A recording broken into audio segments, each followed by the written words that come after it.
Estamos.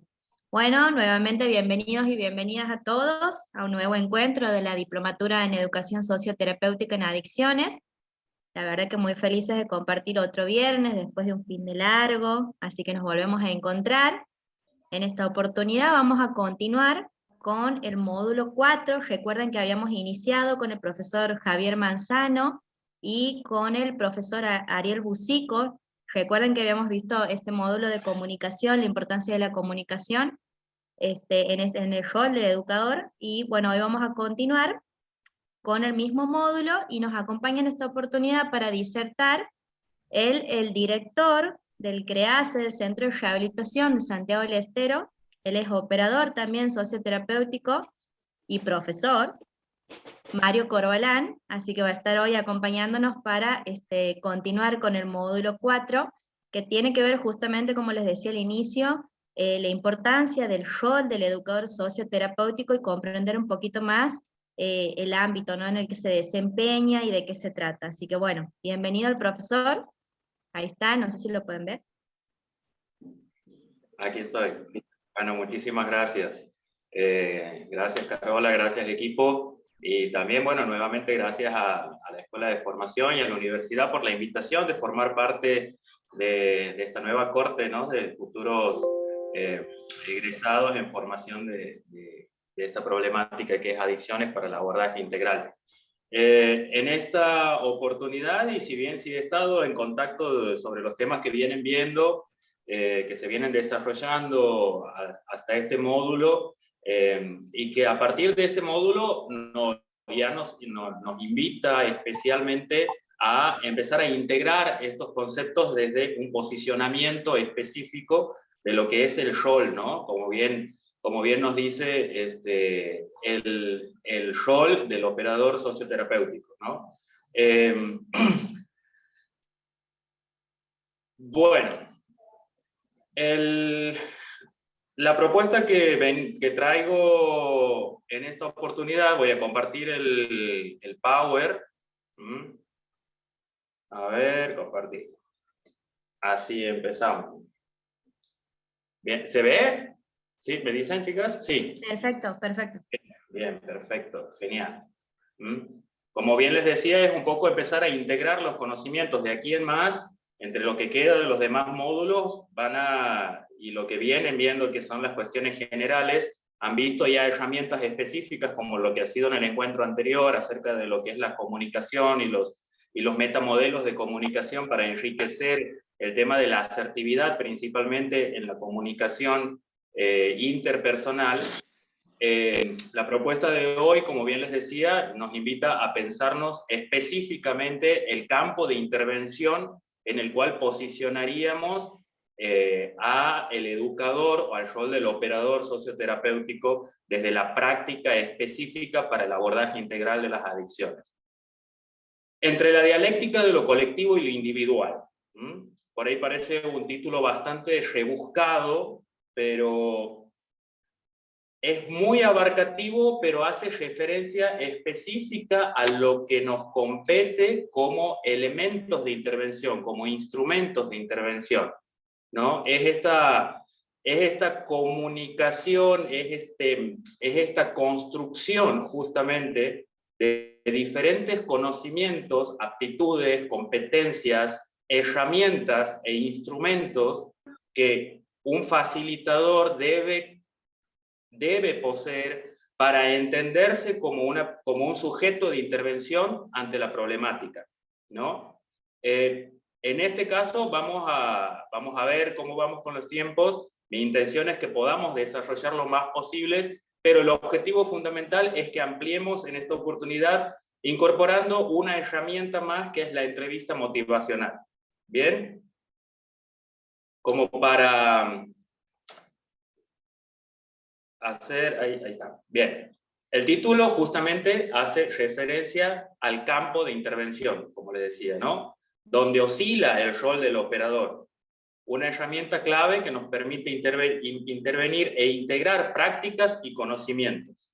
Vamos a entender que realmente en este proceso de construcción, el saber va a formar parte del resultado entre la teoría y la experiencia.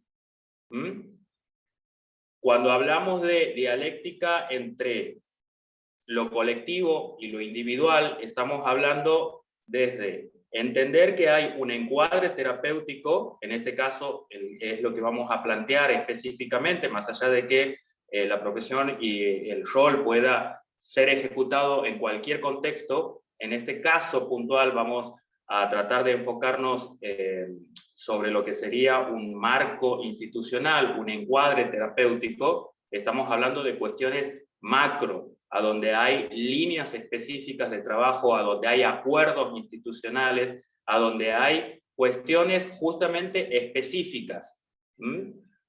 Desde eso macro que tiene que ver con consensos, con grupo, principalmente en este caso de profesionales, de la interacción en un equipo interdisciplinario, como por ejemplo la formación de un plan personalizado de intervención, que vamos desde una línea, la construcción de una línea de tiempo con objetivos y líneas de trabajo precisos, hasta los emergentes individuales. Por ponerlo de ejemplo, vamos a decirlo, desde un plan personalizado de intervención desde una estructura macro hasta el emergente individual de acordate que tienes que tomar la pastilla. Ese es el rango desde donde empieza hasta donde va. Todo lo que va en el medio vendría a ser esta construcción que se tiene que entender. En conclusión, no es algo acabado, sino que vamos a entender en este apartado, y aquí una invitación a que podamos leer el show operador, como alguien que interviene, actúa, genera y cambia. Presenta la imagen de una función ágil y dinámica, que no se queda en lo contemplativo ni en lo interpretativo. Se involucra, pone el cuerpo y se convierte en estímulo para el cambio de otro. No se reconoce como un observador independiente de lo observado, sino como alguien que se mete en la escena y participa e interviene terapéuticamente. Y por lo tanto genera desde allí nuevas alternativas contextuales que le permitan al sujeto descubrir otras potencialidades y opciones de vida. Si tuviéramos que, y aquí activamos el chat porque a mí también me gusta ir interactuando un poco para, si bien no vamos a tener un momento de preguntas específicas, ¿no? Pero me gustaría que vayamos reflexionando y pensando, ¿no?, desde este lugar, ¿no?, acerca de lo que tiene que ver trabajar sobre la problemática de adicciones y más allá de, de lo específico de la tarea, del rol, o que cada uno de los que hoy se encuentran aquí presentes cumpla en su cotidianidad, que podamos no solo entendernos desde ese lugar, sino que también podamos entender la función de este sujeto al cual llamamos operador o educador socioterapéutico.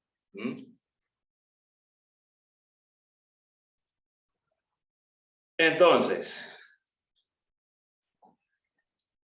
la figura del operador, educador, terapéutico, vamos a decir que desde esta perspectiva, en el cual decimos que es abarcativo, operadores de la historia, rol del coordinador en el espacio grupal.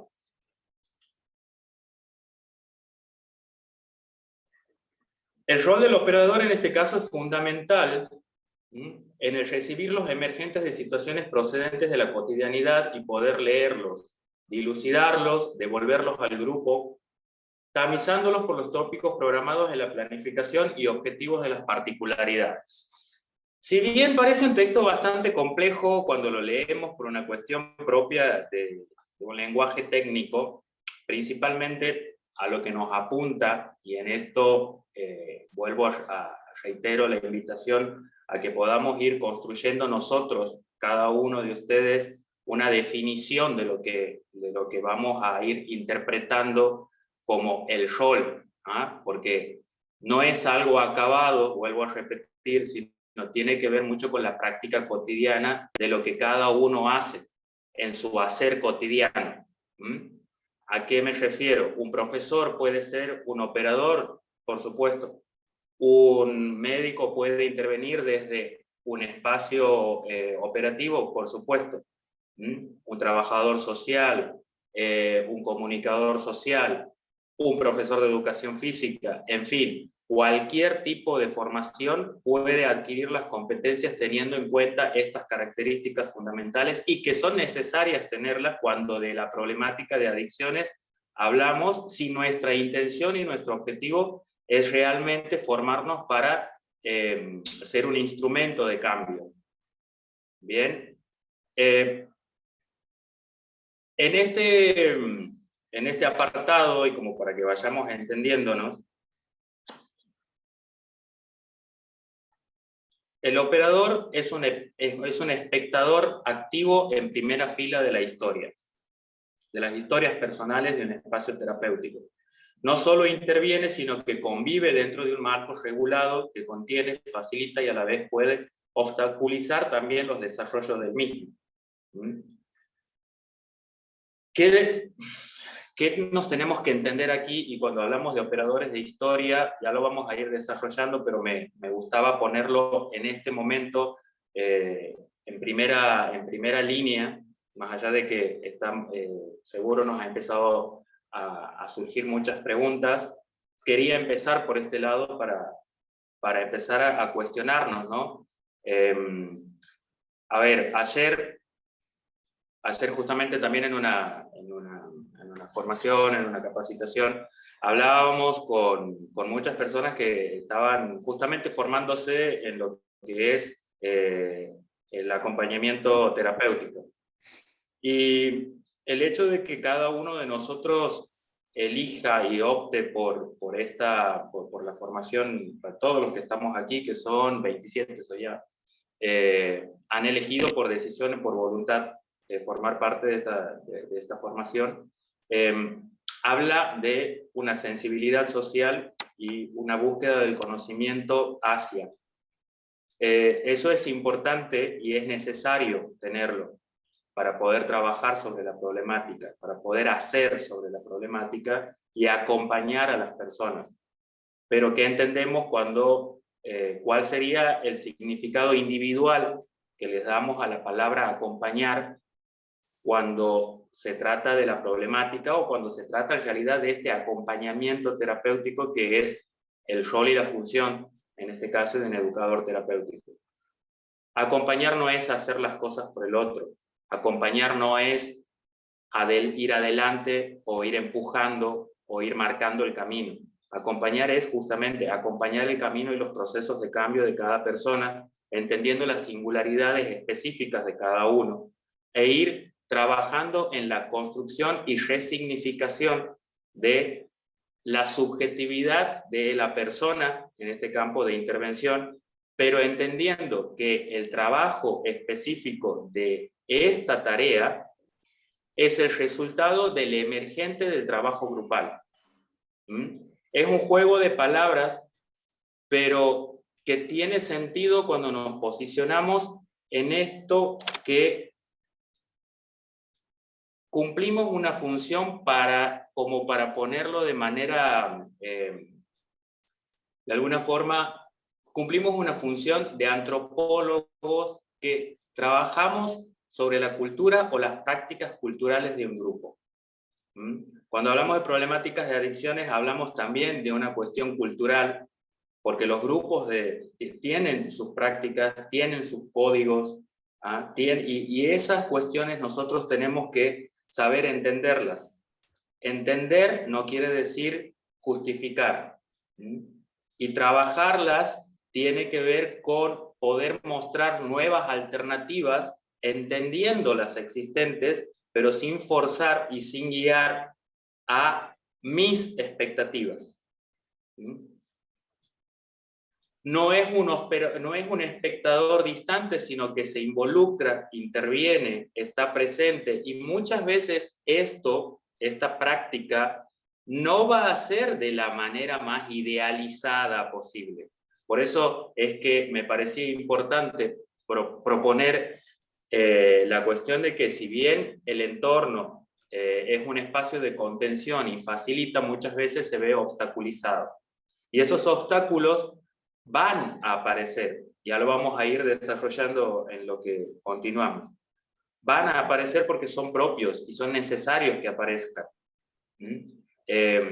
Lo importante aquí es que cuando esas resistencias aparezcan, a mí no me tome por sorpresa, sino justamente yo pueda tener el abanico de herramientas necesarias para poder elegir y optar y entrar y poder elaborar y trabajar esa dificultad. Aquí un poco la invitación, ayer yo les hacía, y en alusión a esto que les vengo diciendo, ¿no? Al grupo cuando decía, uno por ahí siente ese llamado y esa sensibilidad a querer conocer sobre la problemática, y pasa, por ejemplo, cuando decimos, bueno, el que eligió estudiar la carrera de médico veterinario, ¿no? Y quiere estudiar ser veterinario porque les gustan los animales, ¿ah? Porque me encantan los animales.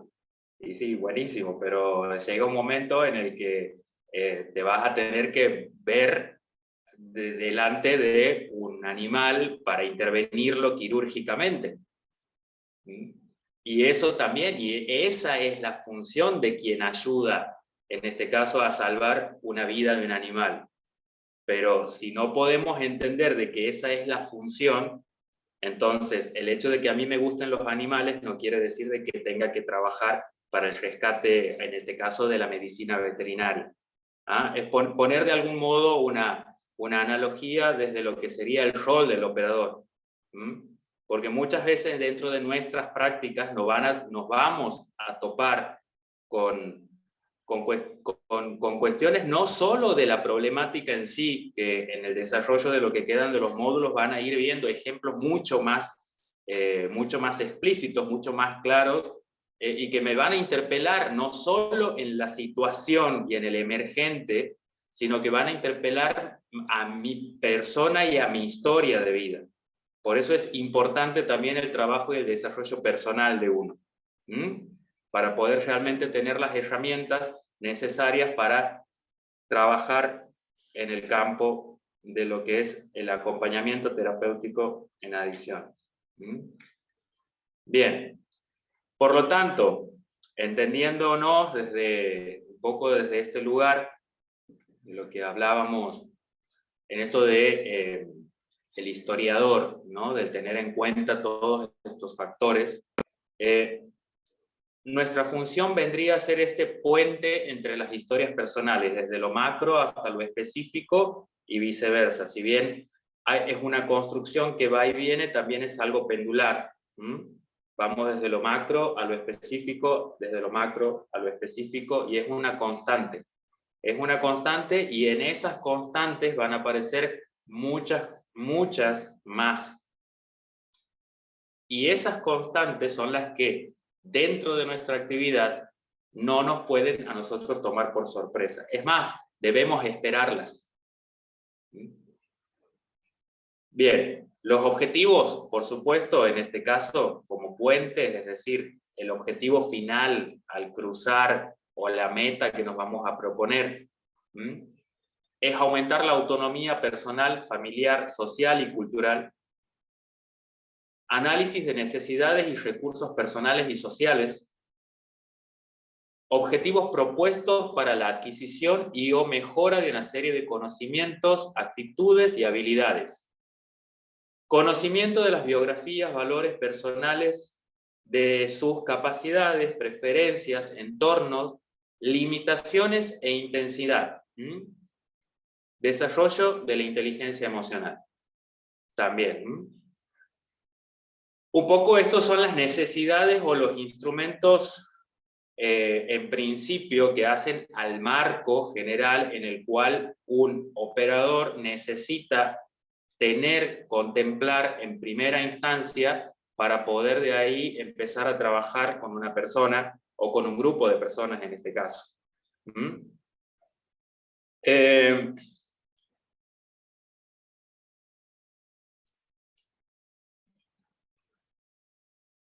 Aquí vamos.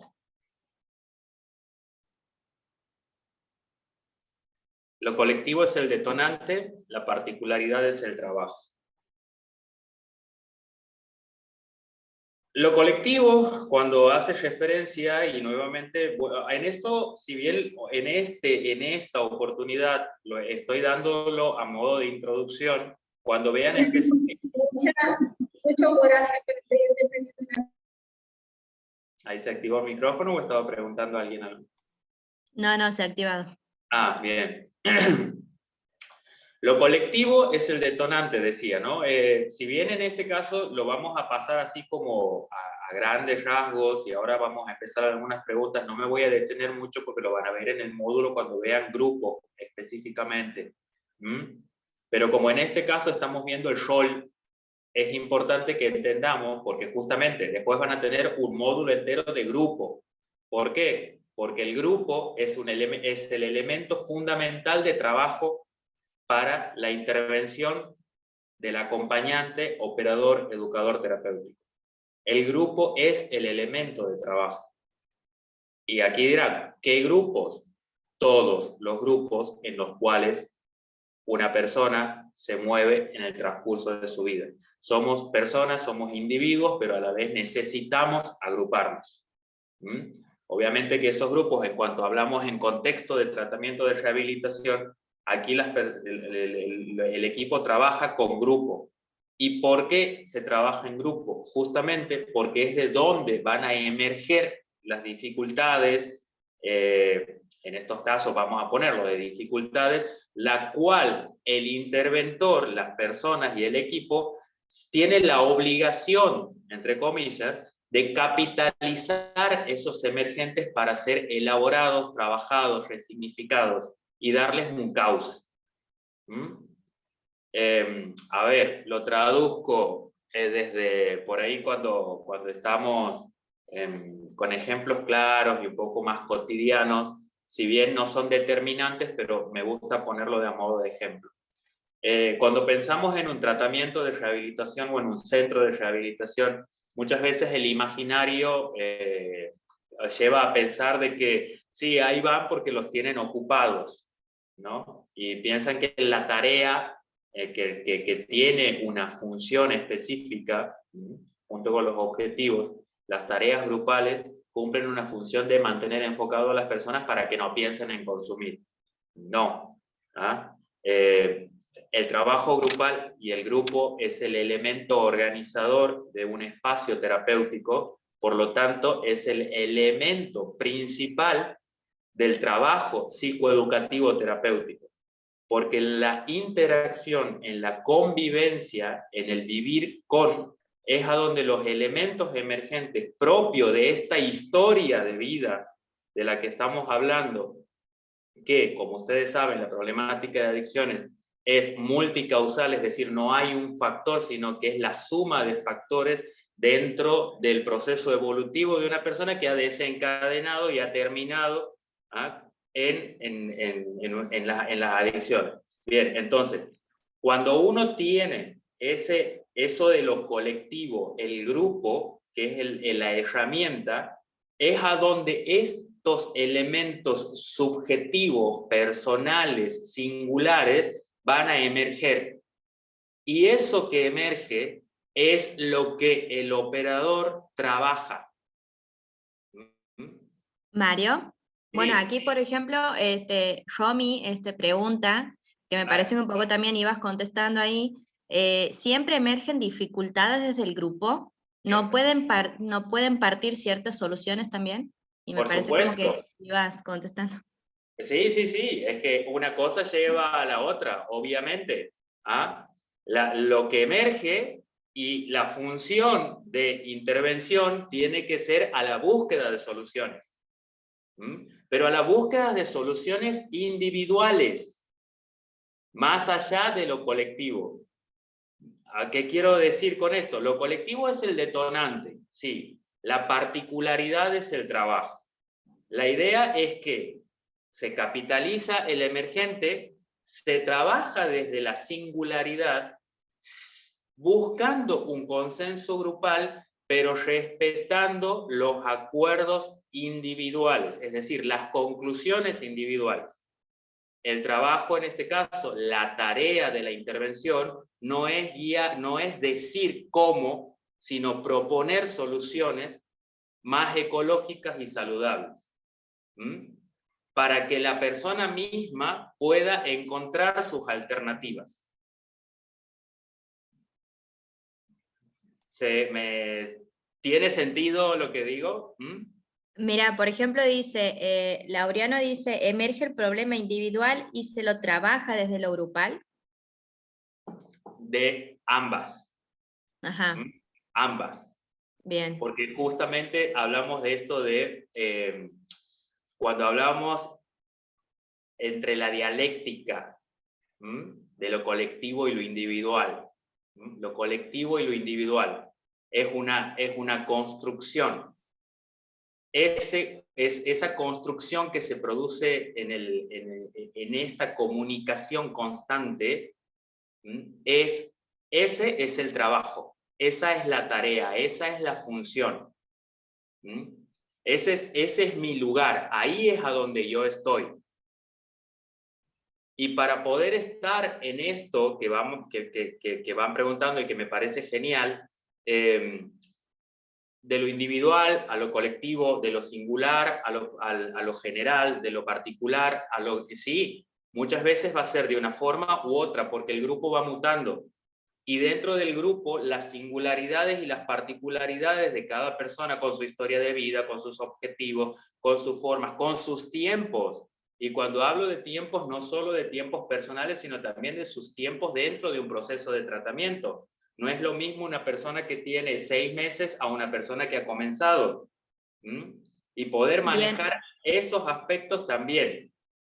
Perfecto. Ahí, Jomi, está levantando la mano. Si quieres preguntar algo, Jomi, ¿o se te ha marcado? Buenas tardes. No, lo que pasa es que la confusión surgía porque si el grupo es, si el paciente siempre está en grupo y se entiende el grupo, todos los ámbitos sociales por los que va transitando a lo largo de su vida, pensaba también en la familia como grupo y cómo desde ahí surge más que la solución, la detección del problema, lo pienso así, no sé, lo pregunto en realidad. Pero por otro lado, en el grupo también pienso en donde ya se trabaja, el grupo sería como un disparador de ciertas soluciones, que por supuesto después se tienen que sostener de manera individual. Por eso es como que no entendía cómo el grupo es pro y contra, digamos. Esa contradicción no lograba entender, pero ya está clarito. Sí, pude ser claro, se contesté a tu pregunta. De igual forma, sí, ahora continuamos con el tema. Tengo una parte de grupo que lo vamos a ver porque después tienen el tema, vuelvo a repetir, un módulo de grupo y el tema de lo que propones, tu pregunta, Romy, que va al grupo familia, por supuesto que sí, por supuesto que sí. En este caso me voy a enfocar y nos vamos a enfocar ahora en lo que es el rol dentro de un grupo de personas en tratamiento. Que dentro de eso, por supuesto que el factor familia es importante, pero no me quiero ir por esa rama porque ese es otro módulo. Por eso es complejo entender y empezar, y ahora empieza esta parte que es lo lindo y también el desafío de todos ustedes, que es empezar a tejer, empezar a coser, empezar a enganchar y engarzar todo lo que van aprendiendo. Bien. Siguiendo un poco con esto de cuando hablábamos de lo colectivo y lo individual y que se conjugan y conviven. La importancia para el educador y el interventor de tener en cuenta esto que es importantísimo, el ECRO. Ahí veo que han puesto, a ver, para eso hay que trabajar en conocer el entorno de las personas para saber cuáles son sus factores de protección, factores de riesgo, identificar cuáles son. Pero perfecto, ¿quién es? Gaby, sí, bueno, ECRO, sí, totalmente. ECRO es el esquema conceptual referencial operativo, ¿Qué es el esquema conceptual referencial operativo? Esto de lo que empezábamos al principio, la historia, saber a quién tengo al frente, saber qué características de persona tengo, cuáles son, y cuando me refiero a las características, no me refiero a qué consume, cuánto consume, la frecuencia, o sea, eso obviamente que son elementos y no menos importantes, pero no debe ser nuestro foco fundamental, sino las habilidades de la persona principalmente, ¿ah? Obviamente su cuestión, la cuestión de edad, ¿ah? Son conocimientos mínimos que yo tengo que saber a quién tengo al frente, cuáles son, no sé, sus expectativas, cuáles son sus deseos, cuáles son sus habilidades, habilidades sociales, sus habilidades educativas, es decir, todo lo que compone y lo que ustedes ya han venido viendo hasta el momento en los primeros módulos acerca de lo que es ver a la mirada, y después cuando vean, o no sé si han visto la cuestión diagnóstica, bueno, todos esos componentes familiares, sociales, por decirlo de algún modo, de dónde viene, cómo está compuesta su familia, cuáles son sus intenciones, cómo ha llegado al tratamiento, por qué ha solicitado también la asistencia, el nivel educativo, todo. Si bien no vamos a conocer el total, ¿no? Pero mínimamente saber y manejar esto que es el esquema conceptual referencial. ¿Por qué? Porque el grupo va a ser el detonante, pero la particularidad es el trabajo. En estos casos, y aquí un poco me pongo filosófico porque me acuerdo de un maestro que nos sabía decir, en el entorno, y ahora me enfoco en un espacio de comunidad terapéutica, ¿no? Por favor, que en realidad es mi disciplina. En un entorno de una comunidad terapéutica, en un espacio en donde se trabaja específicamente la asistencia para la rehabilitación de la problemática de adicciones, el concepto justicia adquiere un significado compartido, diferente al de la justicia que entendemos por general. Si bien justicia, sintéticamente, es dar a cada uno lo que corresponde, en un espacio terapéutico, en un entorno terapéutico, justicia sí es dar a cada uno lo que corresponde, entendiendo la singularidad de la persona y lo que necesita para ese momento. No, es decir, muchas veces cuando hablamos de un entorno terapéutico, esto aparece porque es una constante, pero es injusto.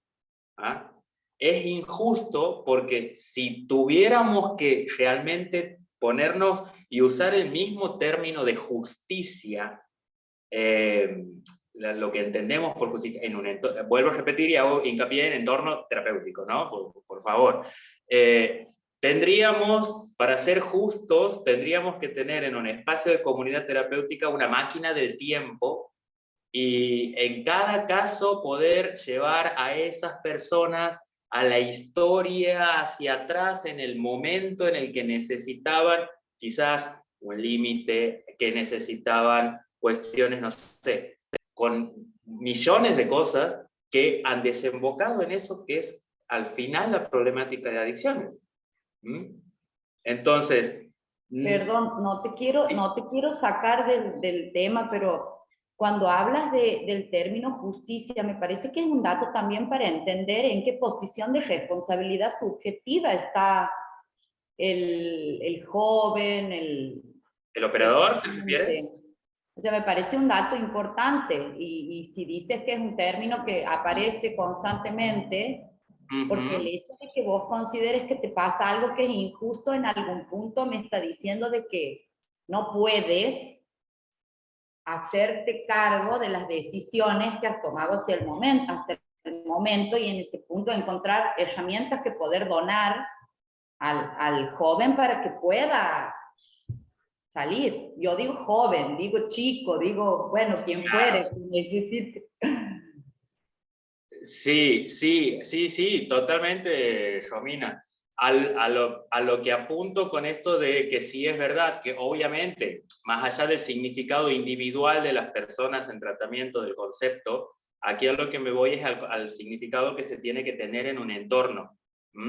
Que en estos casos, como vuelvo a lo contrario, dar a cada quien lo que le corresponde, tiene que ver con entender esto que es la singularidad, entender este esquema referencial.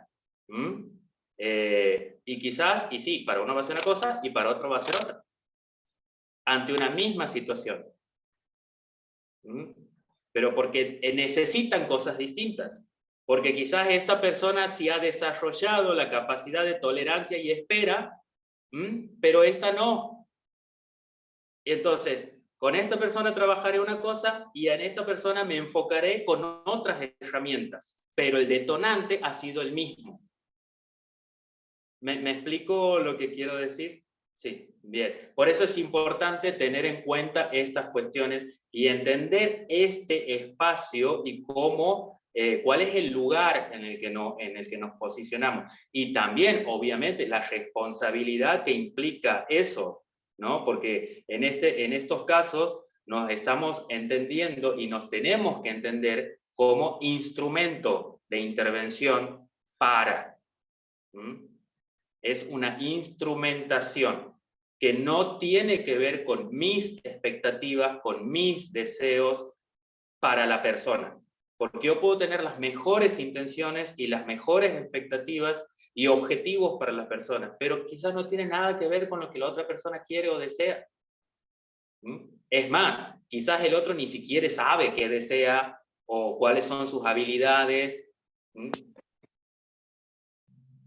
Entonces, acompañar a que descubra y construya su proyecto de vida es la tarea, pero no mi deber de hacerlo por él. A ver, bien. Ay, ¿qué pasó? Aquí sí. Bueno, en esto no me voy a detener,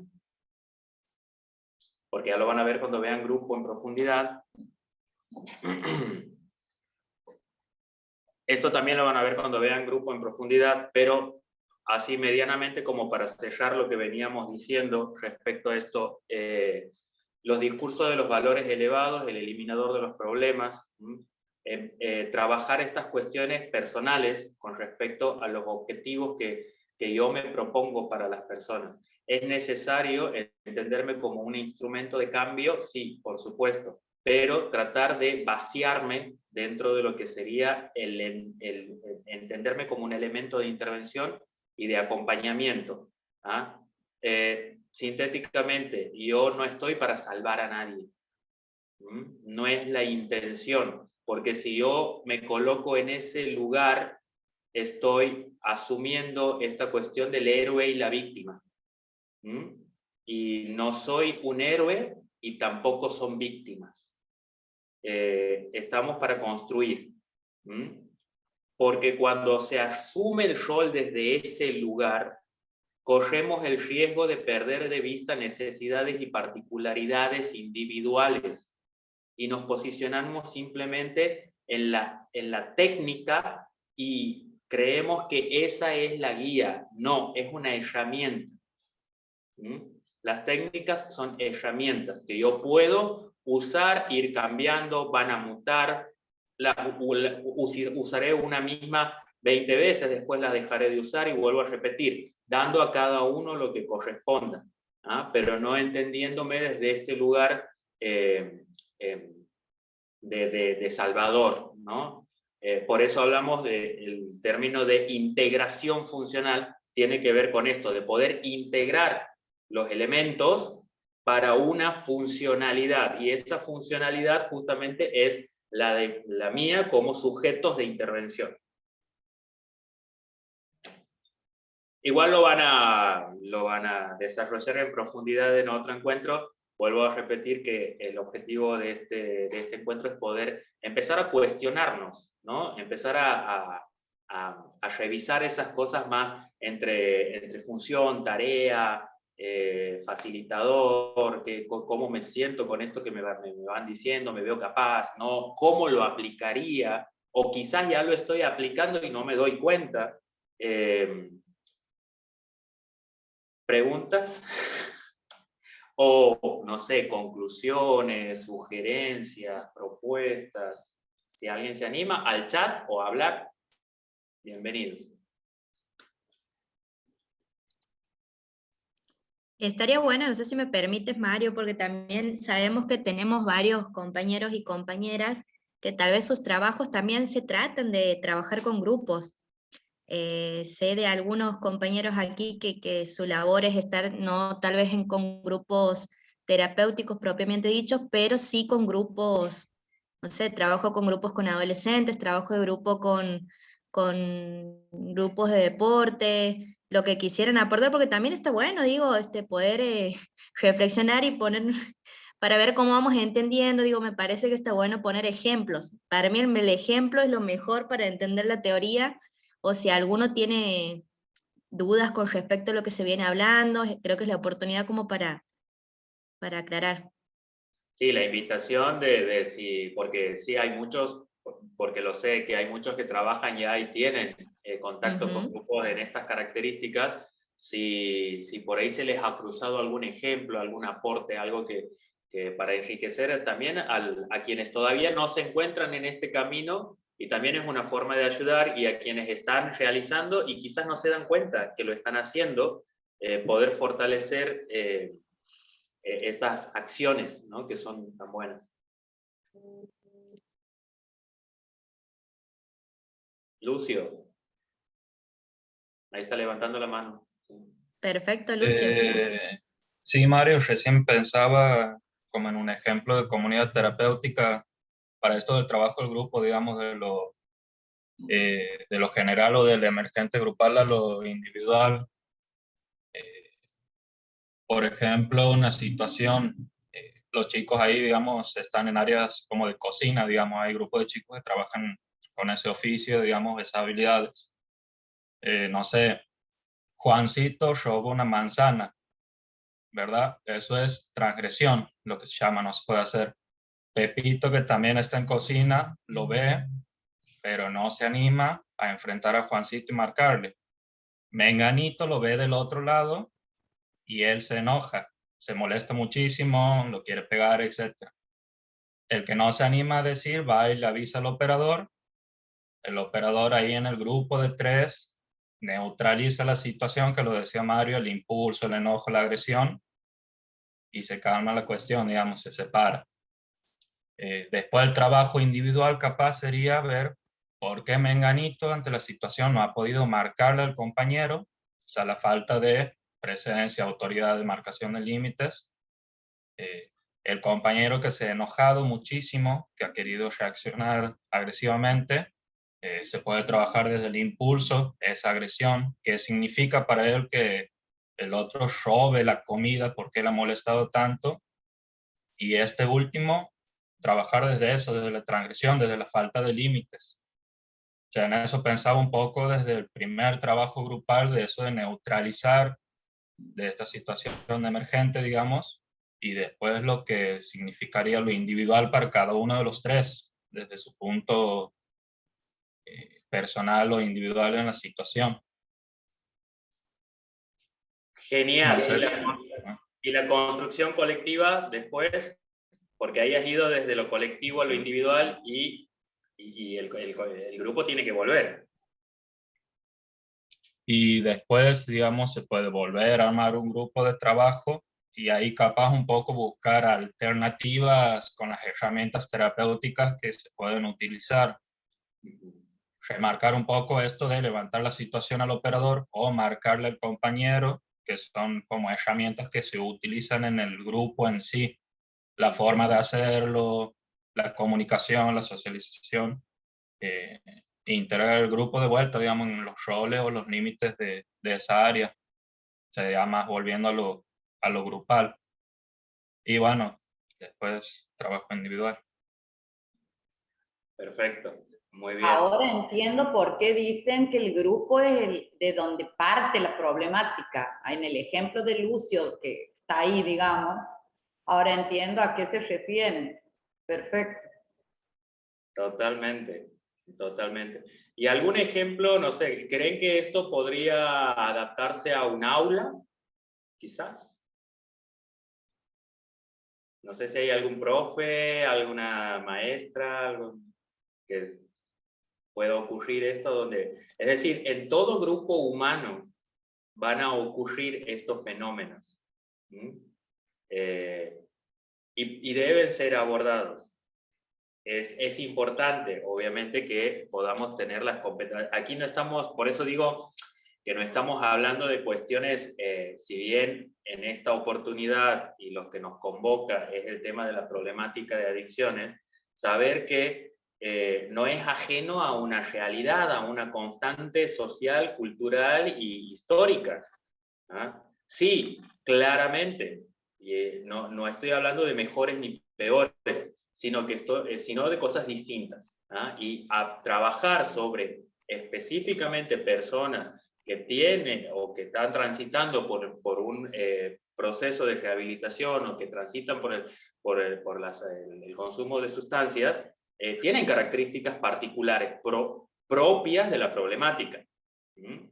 Y muchas veces vuelvo a lo mismo, esas situaciones nos van a interpelar al punto no solo con nuestra propia historia, sino la necesidad de poder separarnos, y a esto también hace a la función, ¿no? de la distancia operativa, poder separarme de las situaciones entendiendo qué es lo mejor que yo puedo hacer para que esta persona adquiera herramientas para, en este caso, como lo decía Lucio, resolución de conflictos. Pero no es una intervención de que yo voy, el justiciero, a decir qué está bien, qué está mal, porque si no, no le estoy permitiendo justamente a la persona poder problematizar las situaciones y resignificarlas y darles otro cauce, que son realmente las habilidades sociales con las cuales tiene que enfrentarse, entre comillas, el día de mañana en sus entornos afuera. Porque ante un conflicto no puedo siempre salir corriendo, o no puedo siempre reaccionar, o no puedo siempre tener las mismas acciones que no me conducen a una resolución o simplemente a despegarme de la situación. Quizás en grandes rasgos, ¿no? Aquí vamos tirando muchos ejemplos, porque como ejemplos también podríamos poner muchos, pero más que nada enfocarnos en esta cuestión de lo instrumental. Bien, Mario, aquí por ejemplo, Geraldina, digo porque habían dejado preguntas en el chat, disculpen compañeros, vamos tratando de hacer uno y uno. Geraldina dice, el grupo que es llamado en contra, ¿sería aquel que no aporta nada positivo en la recuperación? ¿Cómo sería en contra? No entiendo la pregunta. Ajá, está así. No sé si Geraldina quieres aclarar o quisieras aportar. Porque hablábamos de un grupo Ahí pro está. y un grupo en contra. Entonces me había quedado esa duda, ¿cuál sería el grupo que es considerado en contra? No entiendo. ¿Cómo es perdón, ¿cómo es? ¿Otra vez? Hablábamos de dos grupos, uno que era considerado pro y el otro en contra. ¿Cuál sería este grupo en contra? No he hablado de grupos en contra y en pro. A ver, ¿cómo? No me estoy encontrando en la... A ver si alguno me ayuda también, ¿no? De paso, vamos a estar atentos y presta atención porque aquí Geraldina Sí. ha captado algo que, en el Exacto, discurso. para todos. Quizás en mi discurso he dicho y no me estoy encontrando yo. Así que... Creo que también habían puesto en el es- chat. ¿Ah? Creo que también habían puesto en el chat los chicos ¿Ine? algo de eso. No, creo que lo que dice ella es, en una situación puntual, Ajá. pueden haber dos grupos, uno que sea pro tratamiento, digamos, y uno que se tire para atrás, digamos. Es lo que yo interpreto de ella. Yo creo que no es que son totalmente pro unos grupos y totalmente en contra, solamente son situaciones que surgen y que ahí es que hay que utilizar las herramientas y ir dirimiendo la situación. Es lo que yo interpreto. Claro, si esa es la pregunta en cuanto a si en un grupo se producen situaciones de disparidad, es decir, de una discrepancia, por supuesto, sí, siempre, va a ser constantes también, son constantes. No solo entre personas, sino entre grupos, o sea, entre grupos con un mismo objetivo. Ahora después de esto, cuando veamos un poquito de entrevista motivacional, voy a tocar lo que es grupo, así le damos un mejor sentido, ¿ah? Para no irme en ejemplos, sino que quiero que veamos vectores del cono, que ahí les va a quedar mucho más claro. Perfecto.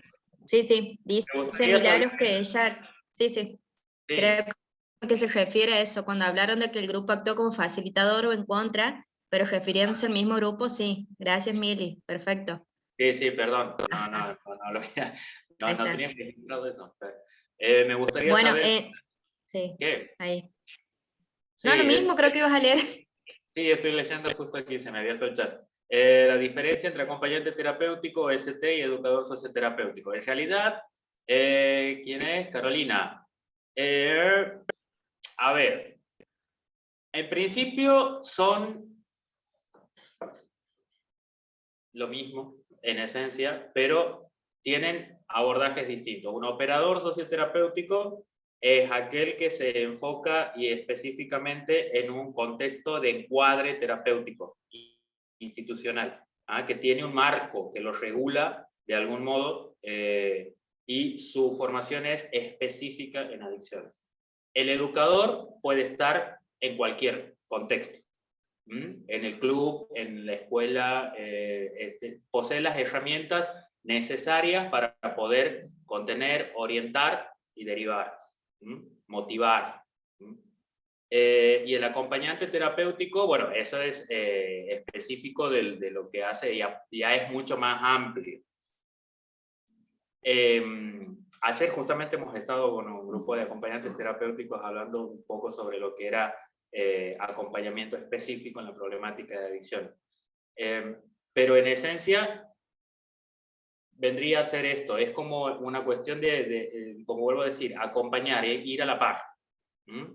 Cada uno con sus especificidades. Mario, por ejemplo, el acompañante terapéutico puede ser abocado a discapacidad, claro, y el operador socioterapéutico abocado solamente a adicciones.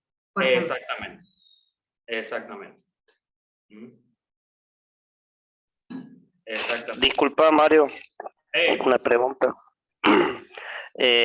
El acompañante terapéutico, o sea, por lo que acabo de escuchar que has dicho, ¿también puede abordar adicciones? Ya que lo de ellos es más amplio que lo que nosotros estamos estudiando. Sí, nosotros tenemos acompañantes terapéuticos que son operadores terapéuticos. Ah, bien. Sí, ¿sabes por qué? Porque cuando he visto la pregunta de la compañera, yo ya la tenía ganas de hacer, pero como que no quería salir del foco en el que estabas vos. Claro. Entonces ya que ella se ha animado, me he prendido y era una inquietud que tenía porque todo el mundo me pregunta qué estás estudiando y yo le digo una diplomatura en educación socioterapéutica y me dicen ¿qué es lo mismo que acompañante terapéutico? Y muchas veces no sabía explicarle. ¿Vos sos acompañante terapéutico? No, para nada. No, bien. No, simplemente que el común de la gente no había escuchado nombrar esta carrera, claro, que estamos estudiando nosotros y capaz que la otra ya tiene un poquito más de años, no lo sé. Claro. Pero todo el mundo se confundía, hasta yo mismo me confundía, entonces, bueno, me gustaría interiorizarme y todo, bueno. Así que al pelo la pregunta de la compañera y creo que bien respuesta por vos. Bien, bueno, gracias, fantástica, sí. Son cuestiones más específicas. Esto justamente es nuevo, es novedoso, porque obviamente por una cuestión cultural, social, pero ojo, el operador terapéutico no es de hoy. A ver, si vamos un poco en la historia, ya me estoy yendo del tema, pero en la historia es después de la Segunda Guerra Mundial. o sea que ya aparecen las figuras. Hoy se profesionaliza de algún modo, se la operativiza, pero el rol siempre estuvo. Es lo mismo que pasó con muchas carreras y con muchos profesionales que hoy tenemos, el trabajo social, la enfermería, en fin, propio de circunstancias puntuales dentro de la historia global, ¿no? Bien, perfecto. Gracias, Mario. Bueno, gracias a vos. Perfecto. Bueno, Mario, ¿vos quieres que continuemos o quieren hacer un break de 4 minutos exactos? Porque... Hacemos un break. Perfecto, compañeros. ¿Les parece a todos? Levántenme la manito porque no sé si me están diciendo que sí. ¿Les parece un break? Perfecto. Bueno, voy a poner un temita y cuando termine los empiezo a llamar. Así que...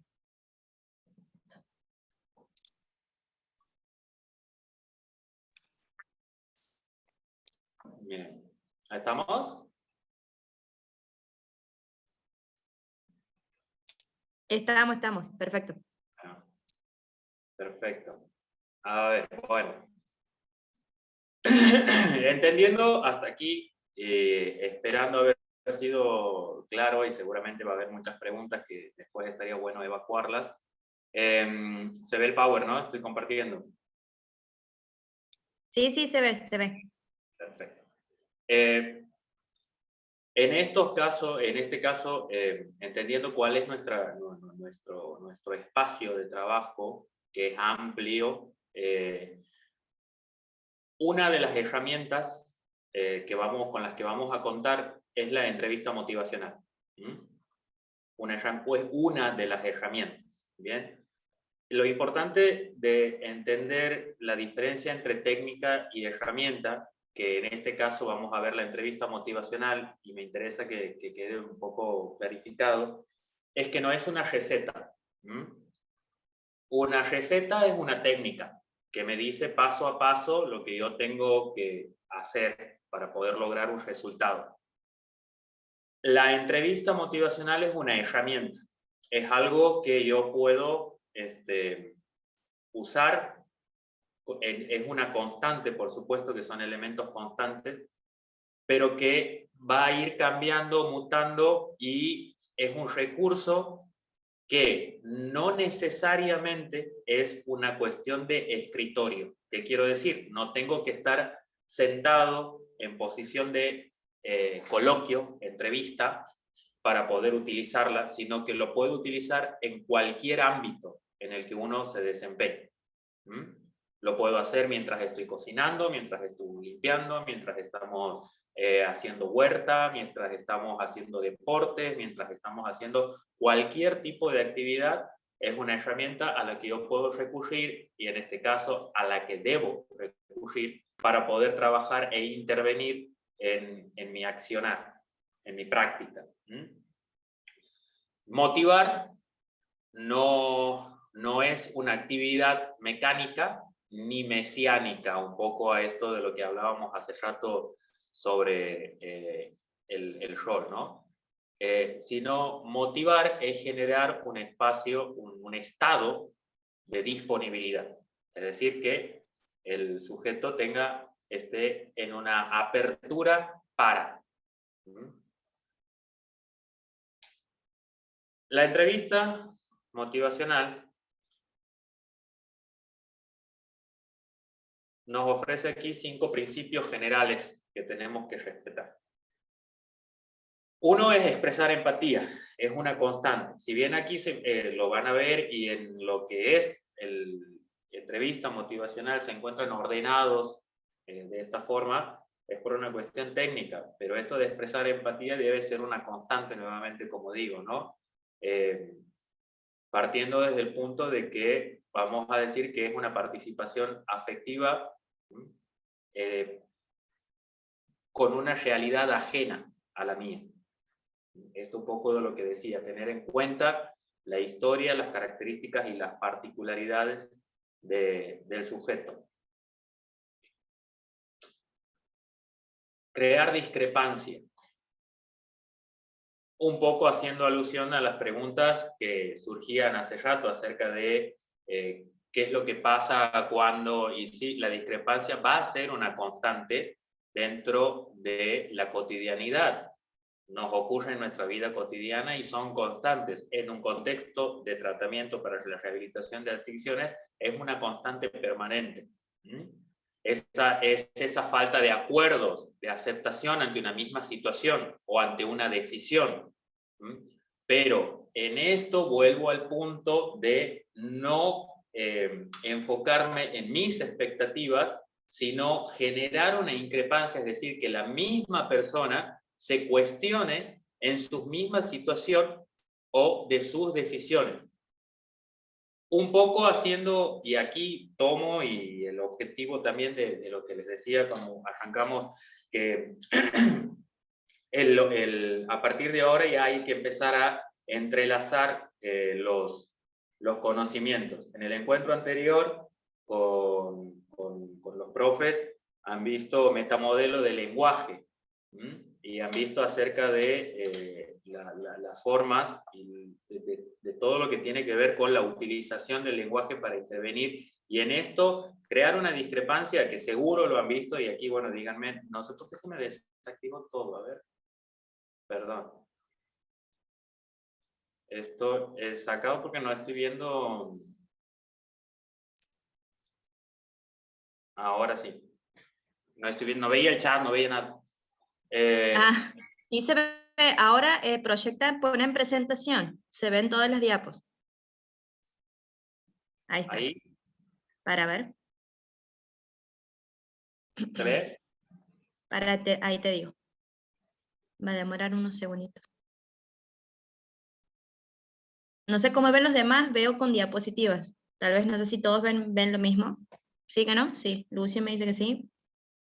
¿Sí? Bien, genial. No, Pues, escucha, se ven todas las diapos. O sea, no se ve modo presentación. ah, bien. A ver.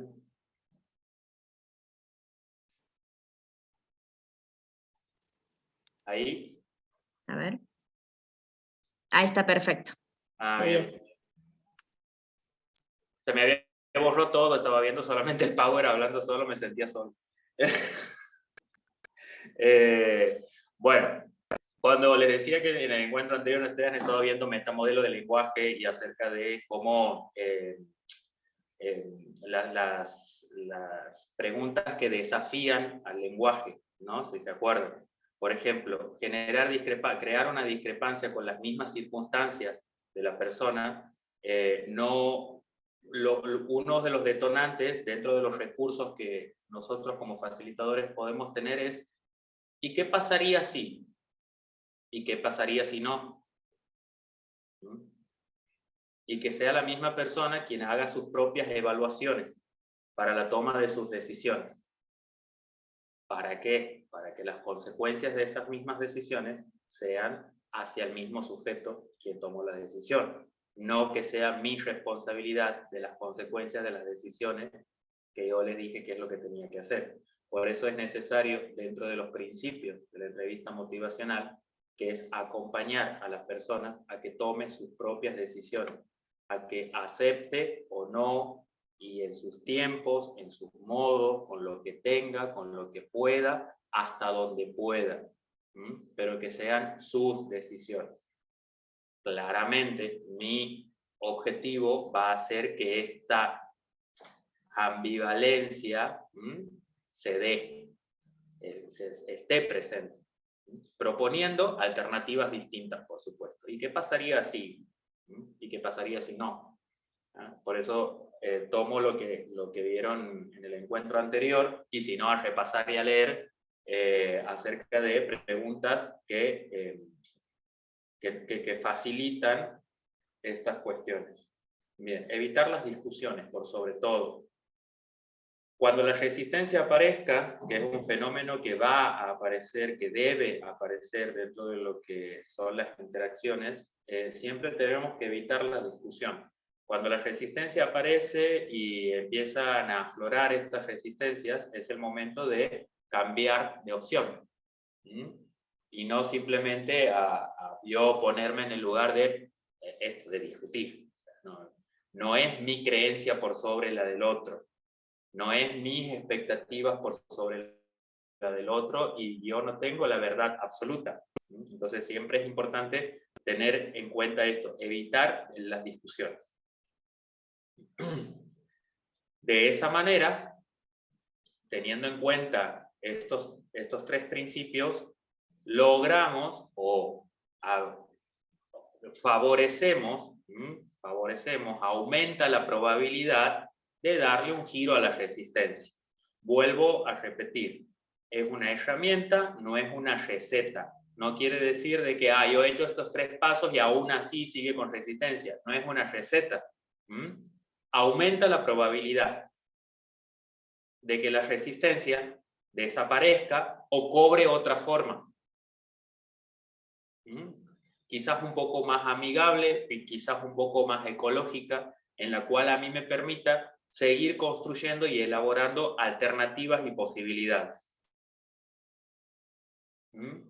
¿Cuál es el objetivo? Por supuesto, aumentar la autoeficacia.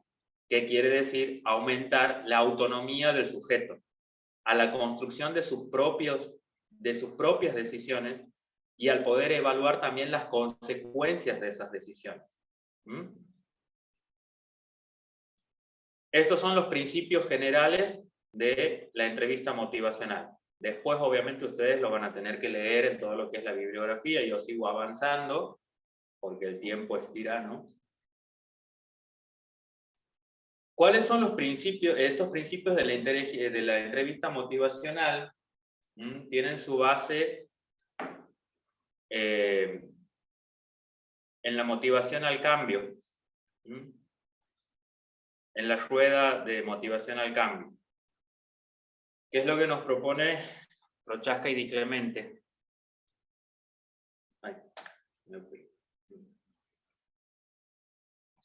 Después lo van a leer, no me voy a detener mucho en esto porque después tienen todo un espacio y un módulo entero para trabajar acerca de lo que es. Pero, ¿cuál es el objetivo de la palabra como instrumento de intervención? Y entendiendo que el proceso de motivación al cambio tiene toda una instrumentación y tiene estadios por lo cual el sujeto va a ir atravesando. Aquí vamos a entender a la precontemplación como el primer estadio en el cual una persona que tiene el deseo de cambio, atraviesa. La precontemplación tiene que ver con lo que lo mismo la palabra nos dice, algo que lo veo, pero todavía no me siento en condiciones de agallarlo, de comenzar a tomar acción, que es el cuarto estadio. La precontemplación, lo veo a la distancia. Sí, tengo una dificultad, sí, quizás debería hacer tratamiento, debería hacer algo. Hablando en este caso de lo que es específico a adicciones, ¿no? Esto se adapta a cualquier modelo en realidad, modelo de cambio. La contemplación es cuando ya lo veo más de cerca y empiezo realmente a problematizar la situación. Es cuando ya lo tengo muy de cerca y realmente empiezo a cuestionarme. Específicamente, es cuando ya me empieza a hacer ruido, y cuando ya me empieza a interpelar de algún modo las circunstancias.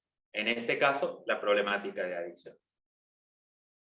La preparación es cuando, bueno, ya tomo medidas, ya busco ayuda de algún modo o acepto la ayuda y empiezo a tomar contacto con elementos o con recursos que a mí me acompañan o me faciliten a este objetivo que tiene que ver con algo que yo lo pensaba, lo sentía. La acción es cuando ya empiezo justamente a hacer las cosas, lo que debo hacer, cuando me involucro, cuando ya pongo el cuerpo, ya pongo el tiempo, ya me organizo y empiezo a concretar cosas. El mantenimiento es el estado en el cual esas acciones se sostienen en el tiempo. Es decir, cuando un hábito se sostiene en el tiempo. Y he aquí entre paréntesis, para que un hábito sea adquirido, tiene que pasar mínimamente 3 meses para que realmente podamos hablar de un hábito modificado. Pero no puedo comprar 200, yo me compro 195, porque me cobran los hijos. No vamos a adquirir un hábito antes de una frecuencia que se haya sostenido por un periodo, en este caso, de 3 meses, por ponerlo a modo gráfico. ¿Ah?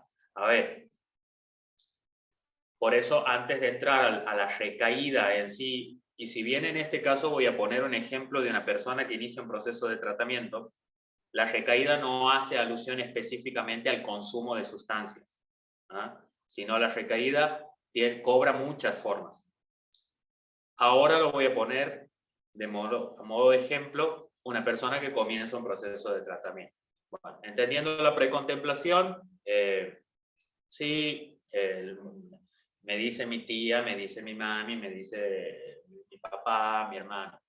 Bueno, después ya veo que, no sé, un día he tenido un episodio X que ha sido producto del consumo de sustancias.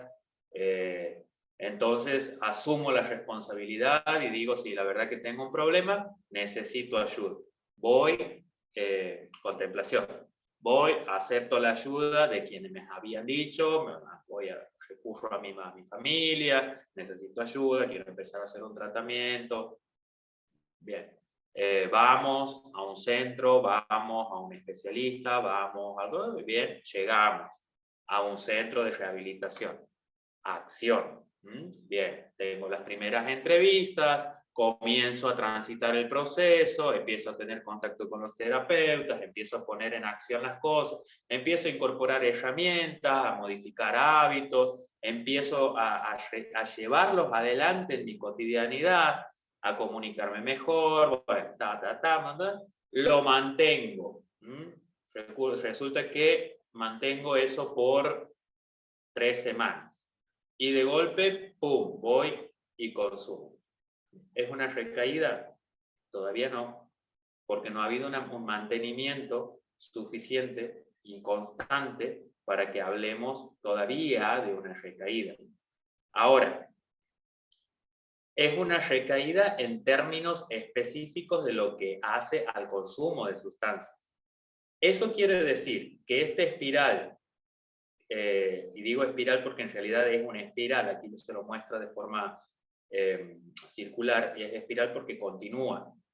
Una recaída implica un retroceso, implicaría que el estar aquí, recaí, vuelvo hacia atrás, no, porque si volvemos al principio, cuando decía que todos los emergentes van a ser mi elemento de trabajo, esta recaída, para este ejemplo que pongo, es mi elemento de trabajo. ¿Qué quiere decir? Que vamos a precontemplar qué es lo que ha pasado. Y a partir de ahí, trabajar una contemplación para esa modificación. Reforzar quizás los factores de protección. O, no sé, hay muchas alternativas y esto justamente al no ser, si bien es un trabajo que muchas veces es artesanal, no es improvisado. Uno tiene que tener recursos y elementos para saber en dónde se va a posicionar desde la reflexión de la persona y nuevamente teniendo en cuenta los objetivos de la persona. La contemplación para la preparación y la acción y el mantenimiento, y fundamentalmente y en síntesis, cuando hablo de espiral, de la motivación al cambio, es que no se entiende y no lo debemos entender como que es un proceso, si bien es lineal, a la vez es espiralado, porque nunca se retrocede. Todo elemento es entendido como parte de un proceso, entonces siempre va a tener esta función, siempre va a seguir. Y es justamente por eso se refiere a proceso de cambio. Y en este, que lo voy a hacer así como muy rápido, para no detenerme, y quizás con esto espero resolver, o al menos dejarla ahí colgando a la pregunta, a las dudas para cuando vean grupo.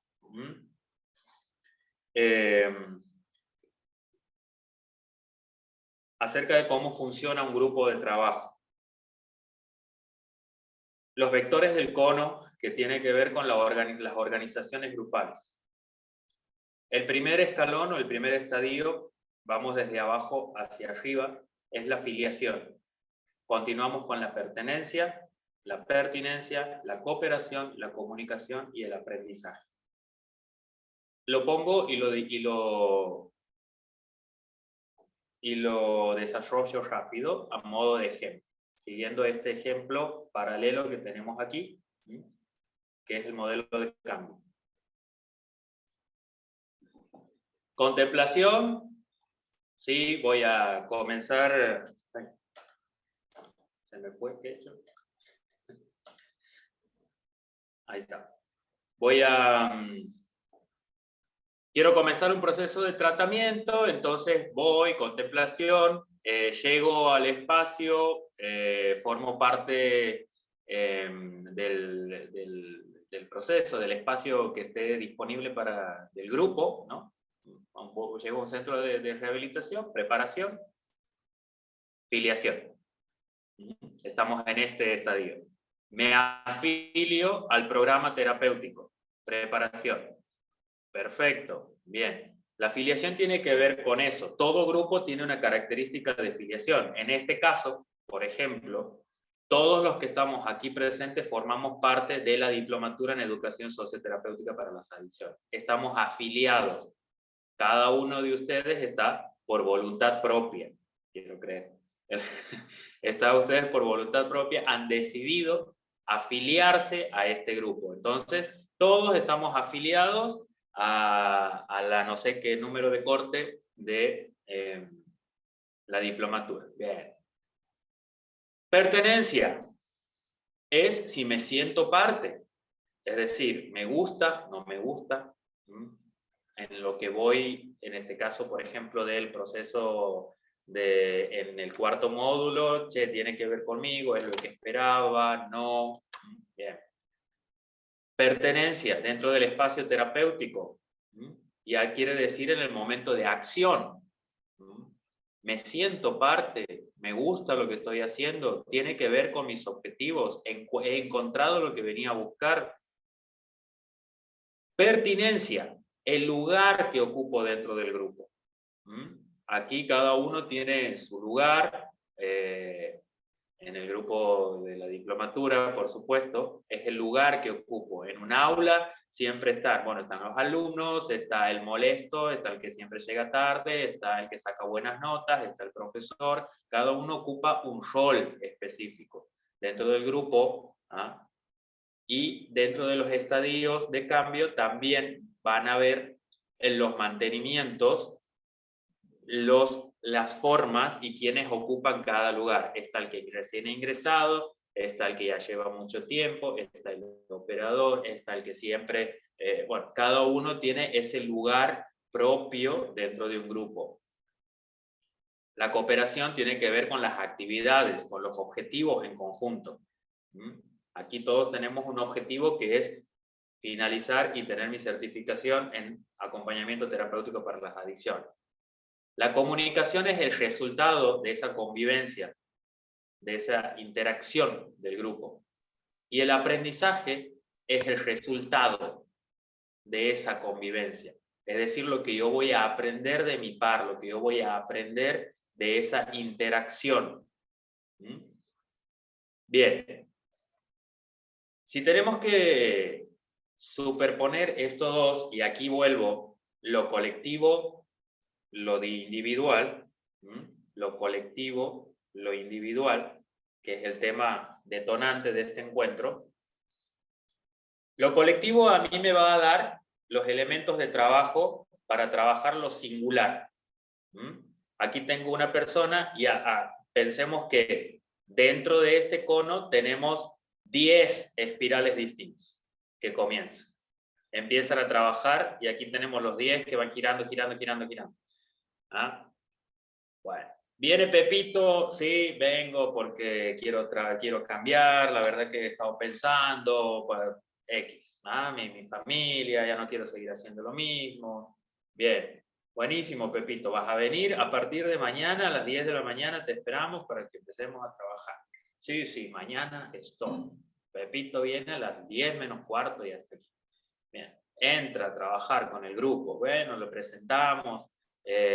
Preparación, ¿eh? Pepito, bueno, te presentamos, sí, bienvenido compañero, felicidades por la decisión, vamos a empezar, aquí estamos todos para ayudarnos, aplausos, palmas, perfecto. Bien.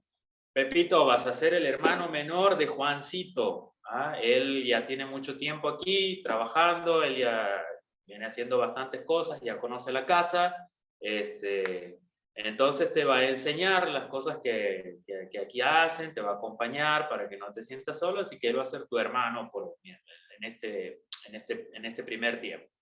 Ah, genial, buenísimo, bien.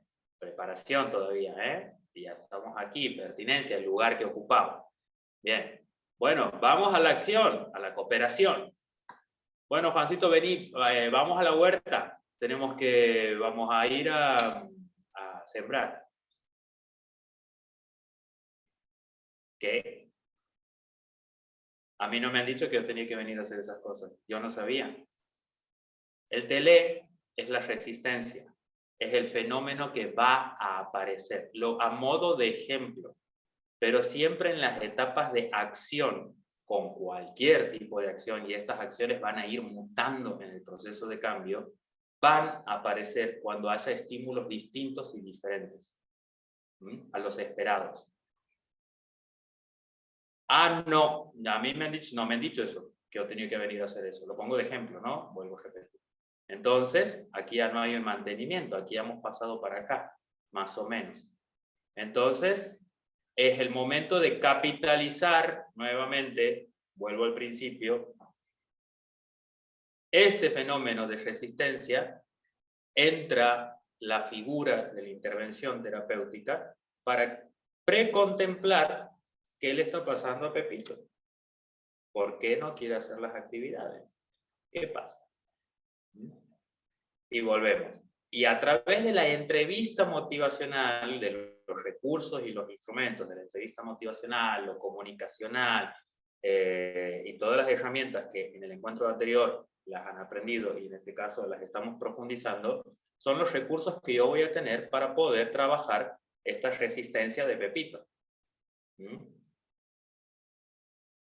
¿Para qué? Para que contemple la posibilidad de incorporarse nuevamente. ¿Qué recursos le faltan para poder trabajar? Es decir, para prepararlo, para que vuelva a la acción, para que vuelva a mantener. Y seguramente en ese transcurso va a volverse a producir eso. Y esto es una constante y es una interacción entre lo colectivo y lo individual. Si bien, no sé, espero haber sido claro, lo he dicho así como muy rápido, me interesaría que lean los apuntes, pero me importa más esta cuestión de la interacción y lo que proponíamos desde el texto, esta dialéctica entre lo colectivo y lo individual. ¿Ah? Y cómo va a funcionar y cuál es mi rol, mi función, mi lugar como sujeto de intervención en lo que acompañamiento se trata. Es esto. Trabajo con lo colectivo va a ser mi instrumento, mi elemento de trabajo, de donde van a salir mayores elementos, y mis recursos, los instrumentos para poder abordar y capitalizar estas situaciones, uno es la entrevista motivacional. Bien, bueno, para continuar, ¿alguna pregunta hasta aquí sobre esto? No sé si hay chat, no he visto nada. Bueno, había unas preguntas, no sé si... A ver. Bueno, Mabel, por ejemplo, no sé si aquí Mabel Jerez, decía que pensaba que la recaída solo se refería a la vuelta al consumo. Por favor, deme un ejemplo de recaída sin consumo, cómo se me presenta, que me haga sospechar una recaída.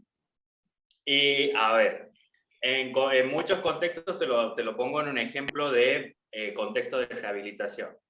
Pepito llega, empieza a venir muy bien, viene todos los días, trabaja activamente, participa, se involucra en las actividades, propone cosas, muy bien, evoluciona perfectamente, retoma sus estudios, vuelve a la escuela, comienza a hacer talleres. De golpe, un día ya no falta a la escuela, ya no se lo ve tan activo, no está como eso que manifestaba antes, esa singularidad dentro del grupo, ya no están esos elementos que sí estaban presentes antes. Está más reactivo, no está participativo. Eso es una recaída en acciones. De golpe dejó la escuela, es una recaída. En actitudes. A ver, las recaídas obviamente terminan al tiempo quizás en el consumo. Sí, puede ser. Ahora, si yo puedo anticiparme a eso y poder ver estos elementos, capitalizarlos, puedo evitar que ocurra realmente esto del consumo como recaída. Es decir, no tenemos que entender, a ver, una recaída también se da, no sé si alguno, o no sé, cuando ya se va a empezar a acercar el verano y empiezan a querer ir al gimnasio, se produce esta espiral de cambio, Empiezan a precontemplarlo, a contemplar, se preparan para ir al gimnasio, empiezan a activar y de golpe, recaída. Por eso digo que si bien aquí nos posicionamos específicamente en lo que es el tema de las adicciones, poder prever, anticiparnos y capitalizarlo, no necesariamente hablamos de recaída en consumo. Bien, también Mabel pregunta, dice, siguiendo esta línea, ¿qué estrategias se pueden usar que sean individuales y no grupales? Mabel, vos estás trabajando que no en el ámbito de la problemática también, no sé si nos puedes... Capaz que está sin cámara, pero ella es médica y está trabajando Mabel es médica, está trabajando en la banda, creo. Mabel, querida, no sé si me estás escuchando. Sí, escucho, Carlos, escucho. Me resultaba muy lindo esto, lo felicito al profesor primero, está aclarándome muchas cosas de lo que ya, el material que nos habían mandado y que lo había leído en su tiempo, pero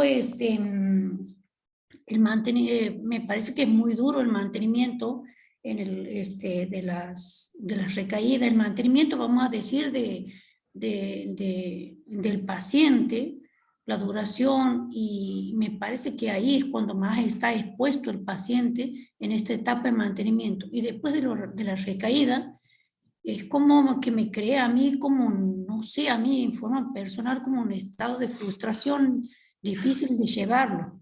Entonces como lo sentía yo, como volver a empezar de nuevo todo, y si eso, vamos a decir, desde el punto de vista médico-biológico, va empeorando al paciente, vamos a decir, a la persona. Bueno, eso es lo que al leer yo esos apuntes y todo lo demás veía. Y lo otro que me llamaba la atención es de que en la precontemplación, cuando el profesor lo ha dado muy bien entendido ahí, pero yo tengo entendido que por ahí los pacientes, esa resistencia que se puede presentar en el grupo, en realizar cosas, es porque él no está, ¿cómo le puedo decir? No sé cómo usar la palabra, como si no digo, si no tuviera en claro todo, está como si estuviera, ay, no me sale, perdone, profesor, voy a usar esta palabra, como muy drogado, muy afectado, que él no puede discernir bien, vamos a decir, el tratamiento, para qué lo han llevado ahí, qué es ese grupo. Entonces la precontemplación también me causaba así mucho mucho problema en la comprensión, en llevar adelante y poder pasar a la contemplación. A mí me parece que la precontemplación es una etapa muy crítica y que debe haber una alta tasa de abandono al tratamiento. A lo mejor yo estoy equivocada, ¿no? Yo por primera vez he leído esto.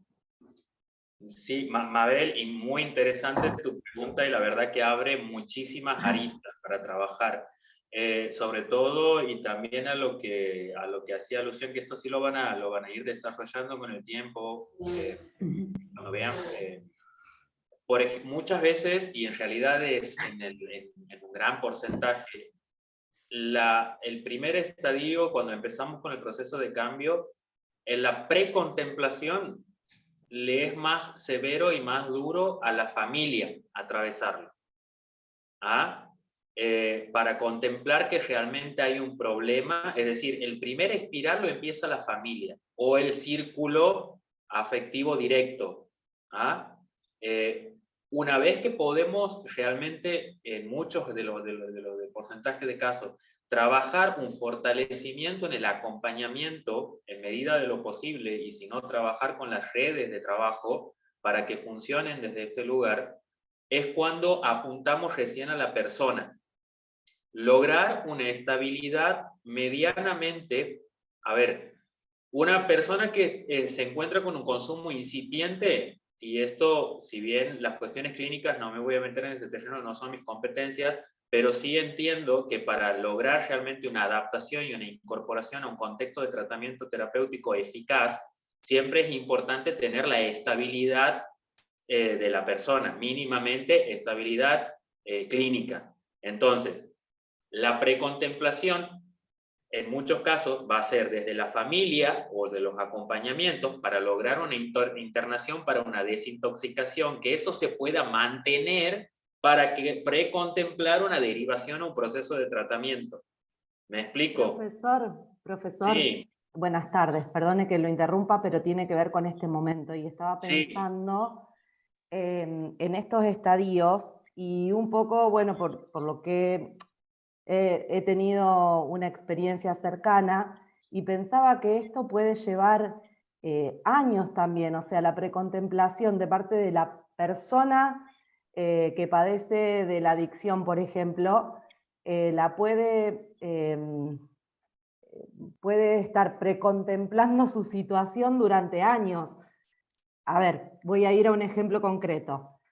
Una persona con problemas de consumo haciendo un tratamiento psicoterapia individual durante muchos años, reconociendo que hay algo ahí, que tengo problemas con el consumo, pero que no lo veo como una situación que, o sea, creo que la puedo sobrellevar.